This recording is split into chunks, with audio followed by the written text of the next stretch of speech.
Hello everyone, my name is Darin Tansey and thank you for tuning in to the show today. Today is a very special privilege to have the honor to interview Bruce Eichner, one of the most iconic developers here throughout South Florida, mainly known in the South 5th neighborhood for the Continuum. Bruce has also had an illustrious 3-decade career developing buildings throughout New York, the Madison Square Park Tower, City Spire, One Broadway Place, the Manhattan Club, the Royale, Montague Street in Brooklyn Heights. Outside of New York, other than what we know him here in South Florida, he's also done the Cosmopolitan Resort, which is fantastic to know, and casino in Las Vegas. Bruce, it's an honor, it's a pleasure to sit here and have a conversation with you. First and foremost, thank you for your time. First question I love to ask anybody, for you even more importantly, is that what is your elongated elevator pitch? How did you get into development? Where has been your successes? And tell us about who you are. First of all, thank you very much for having me. It's a pleasure to be on chatting with you this morning. Interesting because I started as an extremely undistinguished lawyer. Undistinguished lawyer in that I graduated last in my law school class. I thought I wanted to be a criminal lawyer. I went to law school at a Midwestern law school, University of Cincinnati, because the dean wrote the casebook on criminal law. And I spent the summer of my second year working for the legendary district attorney of New York County, Frank Hogan. And then I spent my first 2.5 years as an assistant district attorney in, of all places, Brooklyn. Now, when you grow up in Sunnyside, Queens, there are some one-liners that apply to Brooklyn. A tree grows in Brooklyn, only the dead know Brooklyn. If you were from Queens, you didn't go to Brooklyn. But I found myself in, early in my career, sharing an office with a guy who lived in a place called Park Slope. As they say in Brooklyn, never heard of it. And so I wound up having dinner in his house, and I thought I was in Greenwich Village growing up. And I spent the next 6 years actually in the criminal justice system when I figured out 2 things. Number 1, I didn't want to be a lawyer. Number 2, I didn't wish to run for politics or political office. So I wanted to go into business. 3 problems. No money, got a D in real property, and didn't know anything whatsoever. I was working because you need to work in order to pay the rent. So I decided I would go into the real estate business, so I spent every weekend in the Park Slope section of Brooklyn, walking up and down the street, going into every real estate office I could, picking people's brains. And after 6 or 7 months, I figured out that it made sense to buy a brownstone, borrowed some money, convinced the seller to take back a mortgage, and started by doing brownstones in the Park Slope section of Brooklyn. Now, where the government turned out to be helpful was I started looking at things that you could do, essentially utilizing government incentives. So, for example, there was a tax abatement program called the J51 tax abatement, which said that you didn't pay any increase in real estate taxes if you renovated the building. And this model, things that were interconnected with some form of incentive, government approvals, became the basis for a lot of what I did. So after doing brownstones, I did what was called SROs, single room occupancy hotels, where the hotel, I emptied it, I converted it to co-ops. Then, interestingly enough, in the late 70s, 3 people had the same idea. New York City was a city of co-ops. There were no condominiums. There were only 3 condominiums, 2 of them failed. The 3rd was done by some guy named Onassis, Olympic Tower on 5th Avenue. So the 3 guys, that each of whom had a similar idea, was a guy named Bill Zeckendorf Jr., a guy named Donald Trump, and a guy named Bruce Eichner. And each of the three of us independently started doing a condo project. And I started doing a project on First Avenue and 70th Street, which was the first real successful Upper East Side condo. And from there, I built 13 million feet of stuff in New York, Miami, and Las Vegas. Incredible, really. It's to sum all of that up in pretty much just one statement is amazing. Definitely heard of one of those other developers. I think we all have, but to be within that conversation is quite impressive. You look at what's happening right now as you fast forward 3 decades and you put ourselves where we are today. You look at this changing landscape that's happened. I'm going to talk about Continuum later, but really just looking at kind of where we're at right now is that where is the marketplace right now in South Florida? We're in, as you mentioned, Mr. Trump, where we are in an election year. We have incredibly high rates. We have inflation that's still there.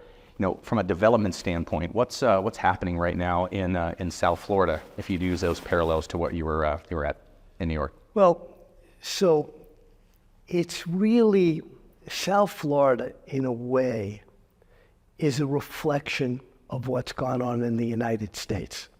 So what's happened in the U.S. post-COVID is you've had the largest internal migration in the country. So the 2 states that are losing people, the largest loss, are California and New York. The 2 states that have been gaining people are Florida and Texas. And each of those states is gaining people for the same reason. No city, no state tax, a perceived business user-friendly environment, and better weather. The result of that is obviously there are more people coming to those states than there are housing to accommodate the people that are moving there. And the two portions of the state that are growing the most exponentially are Miami-Dade County and Palm Beach County. So what you got is an inordinate amount of people that are coming to Miami-Dade County, which obviously is resulting in people building varying kinds of projects, from office, hotel, the rental boom, so to speak, I think is largely over because of a combination of construction costs and interest rate. But condo and condo hotel continue to be something that is going to be on the horizon. The question is, which of these projects is going to succeed and why? You mentioned within that statement, perceived user-friendly, and that's just stuck out in my mind. What do you mean by perceived user-friendly? So, Miami-Dade County is 34 individual municipalities. Most people don't understand that. So the city of Miami, which is rather large, is 15, 20 times the size of North Bay Village. Each of these jurisdictions has its own elected officials, its own building department, its own police and fire departments, and its own zoning. So you have what I will call generically 2 kinds of jurisdictions, ones that and ones that. So depending upon where you are in the 34, you will either be more or less well received. You will either have to be more or less creative. It is either more or less development friendly.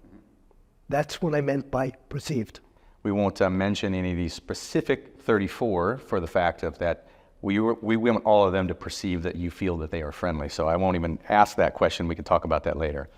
Building recertifications, condominium cancellations. We've heard about this. We've read about this. Due to the very unfortunate happening in Surfside with the Champlain Tower. Now we have a completely different marketplace, whether it's a real estate professional like myself selling a condominium or whether it's a development professional like yourself. Condominium cancellations, what are your thoughts on that? I know that there's been a lot of press about that lately, and maybe a quick explanation of what exactly that is. By condominium cancellations, you're not referring to buyer cancellations.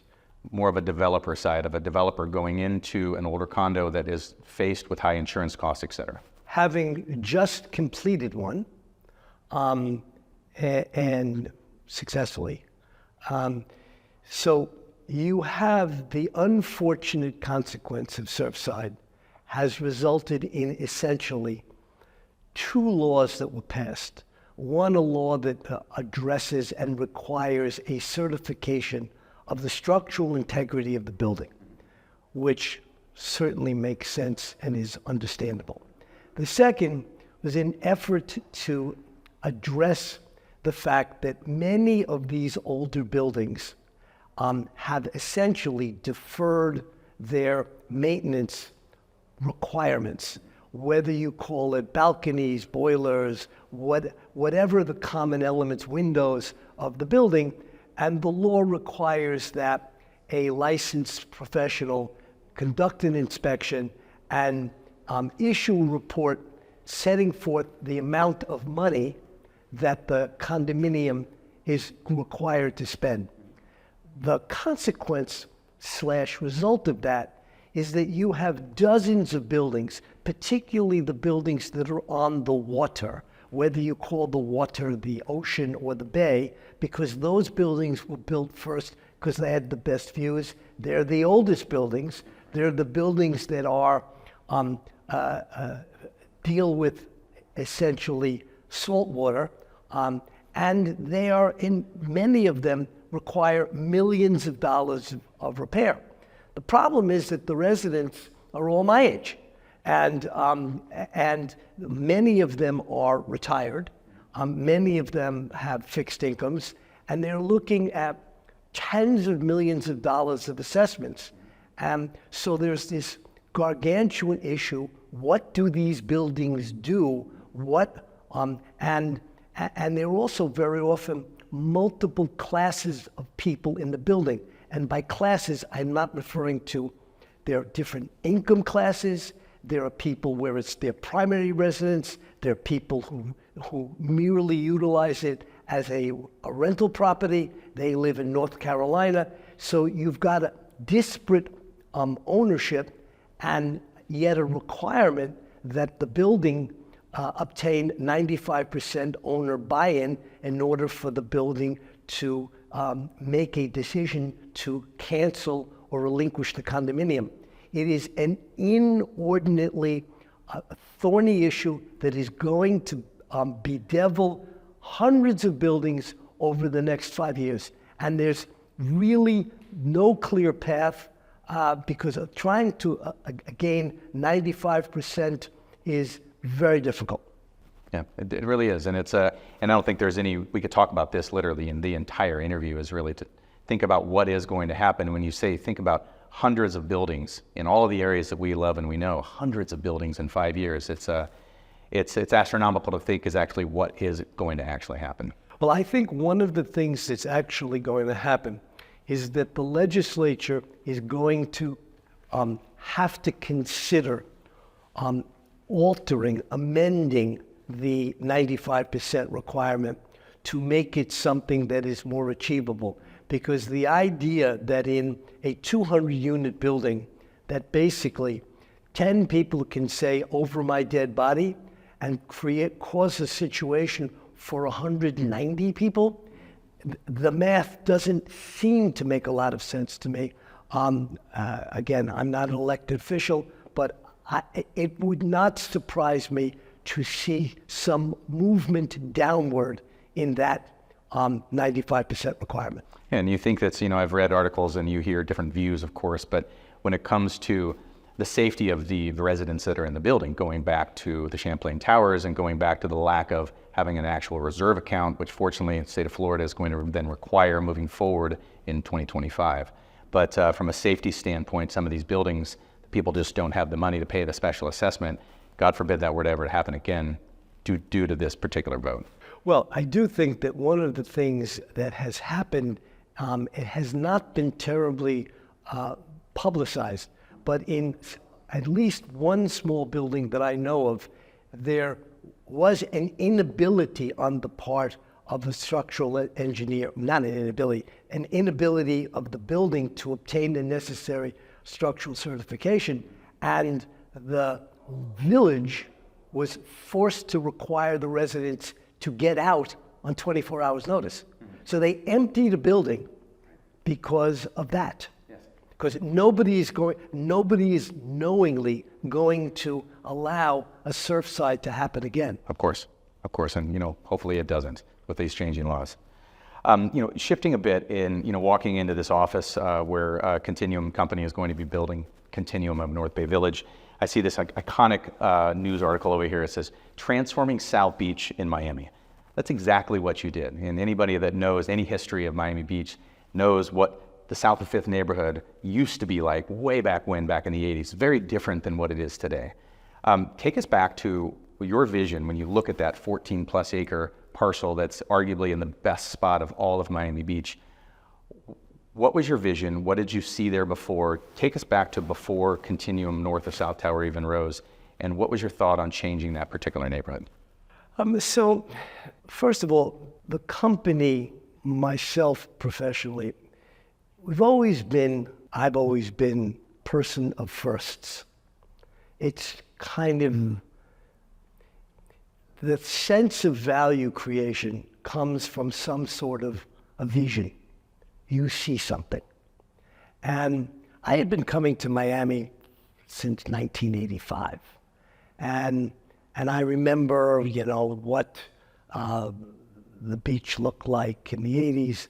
And when I walked on, basically, from south of Fifth down to Smith and Walensky, so it used to be that area at the very tip was the dog track of Miami.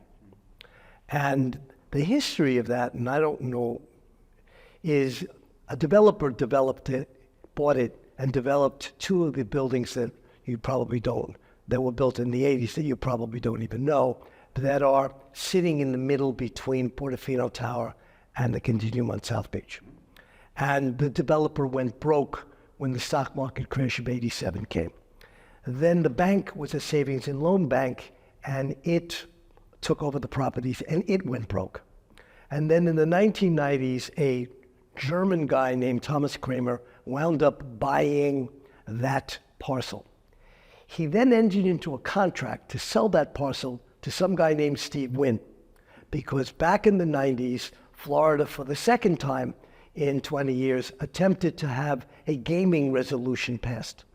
The Bible Belt section of Florida overwhelmingly crushed the gaming initiative, and Mr. Kramer found himself with a canceled contract on that parcel.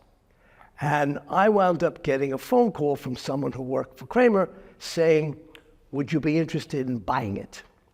And I had been wandering up and down the street, and when I saw 12 acres on the beach, I was like, I'm going to build the most iconic oceanfront piece of property, and that's how it came to be.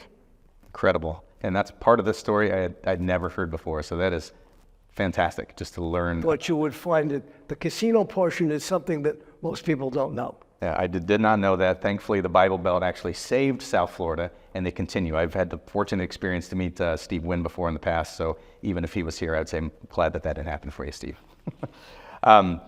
Parallels now fast forward. We're in North Bay Village. North Bay Village is kind of a cut through of what people had probably thought in the past between Miami Beach to get over to Miami. What's going to happen here is, if anybody's read any have looked at this continuum, this is going to completely change or completely revolutionize not only North Bay Village, but really revolutionize the last frontier of development in the upper portions of Miami Beach.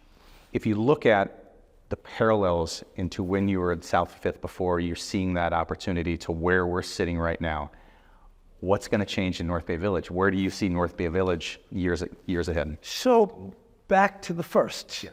So I sat 5 years ago in Chuckers having a Diet Coke and some oysters, and wound up basically realizing that that strip along the 79th Street Causeway, from Shuckers down to the TV station, had the same thing that I saw when I came to basically south of Fifth Street.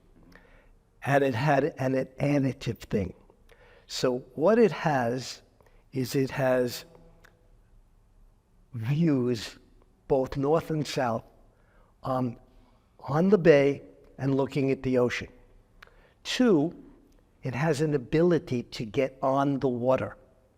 The lunacy of South Florida is you're surrounded by water and nobody can get on it. Couldn't agree more. So I looked at it and I said, I got a brand. There's nobody that doesn't know the Continuum. I've got views. I've got access to the water. And lastly, scale. So I view this project as being the Continuum West. What's going to be next door is the Continuum East. So it has the same, and in a world that you'll understand better than most, what doesn't exist in real estate development? Comps. What's a comp? Something where the building is across the street. What made the North Building was the sales in the South. What will make North Bay Village East Building is the sales in the West. Added and abetted by the ability to get on the water. Yes. And you think about comps and you think about where Continuum was, in North and South Tower, just not so long ago when they were starting to get to that $1,000 a square foot, which $1,000 a square foot for the longest time seemed there's no way it can reach that.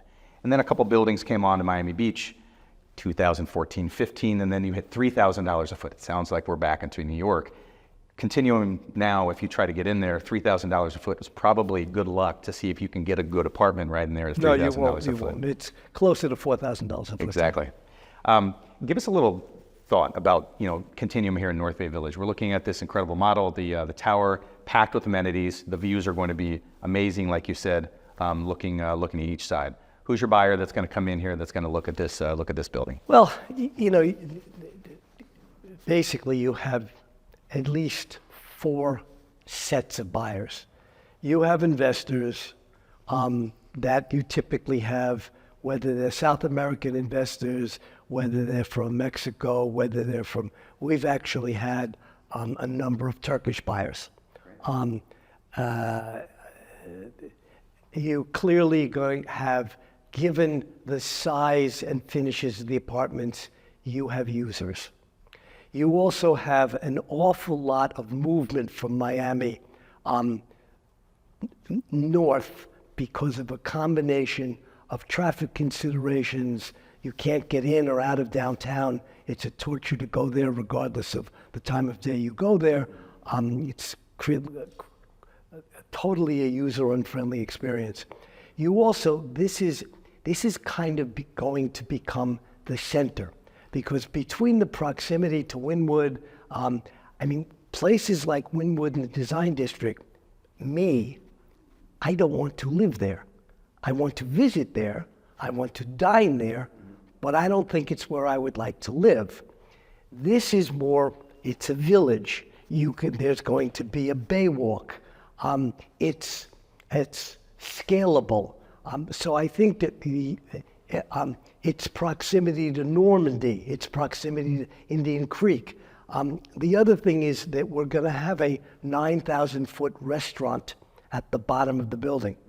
We've spent a significant amount of time making sure that the restaurant will be able to serve the deck. So similar to the Continuum South Beach, where you've got a food and beverage relationship between one's ability to remain in your premises if you wish. Plus there are 42,000 square feet of amenities, and they were programmed in a way to hopefully be thoughtful. And lastly, we're very design oriented. So if you look at the actual finishes and what the amenities look and feel like, it's very forward-looking. And I think if anybody's been to Continuum in South Beach, what most of us have, if you know the amenities, you've seen the amenities, you don't even have to think about what the amenities are going to be like. And candidly, the Continuum restaurant is probably one of the best restaurants in all of South of Fifth, and it's always been that way. And there's a lot of really good restaurants that are down there. Yeah, I think that we realize that it's not just deal execution. It's, are you actually going to provide the people who've bought in your property the kind of experience both in their apartment and on their property that they expect to have? Amazing. So 3 decades of experience, New York, Miami Beach, Miami-Dade County, Bay Harbor Islands, Las Vegas, North Bay Village. For Swan Song? Well, it depends what swan song means. So I like what I do. I enjoy having visions. And I'm very fortunate in that I have balance in my life. So this past March, was my 17th safari. Amazing. So trekking up in Rwanda to see silverback mountain gorillas. So I don't have a bucket list. Okay. In addition to which, I have the very good fortune to work with my daughter and work with Leslie, her mom. And so it's a family business, but I'm also very fortunate in that the small group of people that I work with every day are extremely capable people. They're nice people.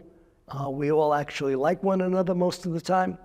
And when we disagree, we typically hurl epithets or soft objects. So to the extent that there's no diminution physically or mentally, I think that there may be another project or two left in me. Great, love to hear it. It's a spoiler alert, right? As they say. So the show that we do is, we talk quite a bit about, iconic properties. We go into areas, and this is really geared towards looking at not only buyers, sellers, but in the real estate professional. The real estate developer that's watching this interview today that has just got started in their career, whether they're in New York, whether they're in Miami-Dade, what does the next 20 years look like, specifically like down here in South Florida? Well, we'll go back to what I will call themes. So one of the themes, whether you call it South of Fifth, whether you call it North Bay Village, I would say 3 conceptual themes. 1, emerging areas. So I would look at the state of Florida, I would get into my trusty vehicle, I would trundle around, and I would say, what do you see that's in transition? And transition from what to what is a theme. Second theme that we alluded to previously. There is going to be, for the next 20 years, a unceasing stream of condominiums that are no longer functional as condominiums. The apartments themselves, which will trade for, call it $300,000 or $400,000 for an apartment, are worth $1 million as a tear down. So that is a second theme. It's not for the faint-hearted, because you have an awful lot of difficulty in dealing with that type of situation, but certainly something that represents an opportunity. I think the third theme is perhaps one that's nearest and dearest to my heart, and that is the lack of workforce housing. The single most challenging thing for every major city in the United States is, where do the people who work in that city live?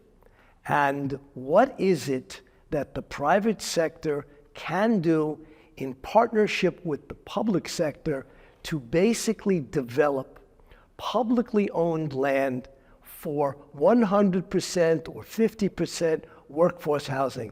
And the workforce housing means teachers, firemen, people who work in hospitals. So to me, three themes, any one of which I think bears both potential economic success and certainly something that will be necessary. Yep, it's a very vastly changing environment. You hear quite a bit about workforce housing, where the costs are going, how expensive it is in certain areas, and education. You know, it could be a whole nother topic to talk about education. So last question that you've gotten for over 30 years, I have now gotten for probably 18 years is, how's the market? What do you think? What does it look like for the rest of 2024? We're in a very, very interesting year. So when you have a lot of competition, and part of what is now emerging is there's competition, there's more product. And when that occurs, there are winners and people who don't win. I won't call them losers, but I'll call them non-winners. People in a competitive environment look at, one, who is the developer? What is the track record? What kind of product am I going to get? What kind of perception do I have as to the value of this as an investment? Mixed use projects offer you a competitive advantage. And as opposed to if you're competing with something, what is it that is your differentiator? These are the things that I think are going to, when you get to December 31st and you say, okay, how did we do? Part of how we did is relative to how they did or how they didn't do.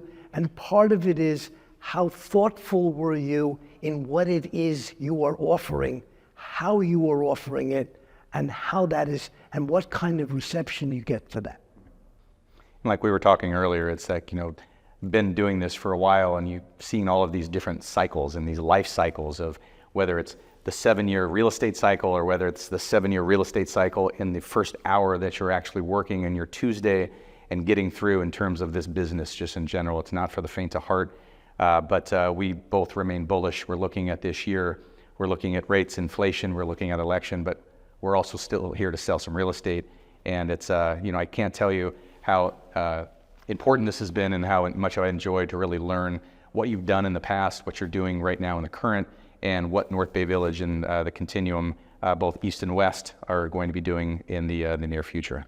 Two final thoughts. Yes. First, thank you very much for having me. Second, sell something. Exactly. Bruce, thank you very much. It's been a real pleasure. Thank you for taking the time, and thank you for watching, and we look forward to bringing you more information, not only on real estate here in South Florida, but also and giving you some information on Continuum North Bay Village.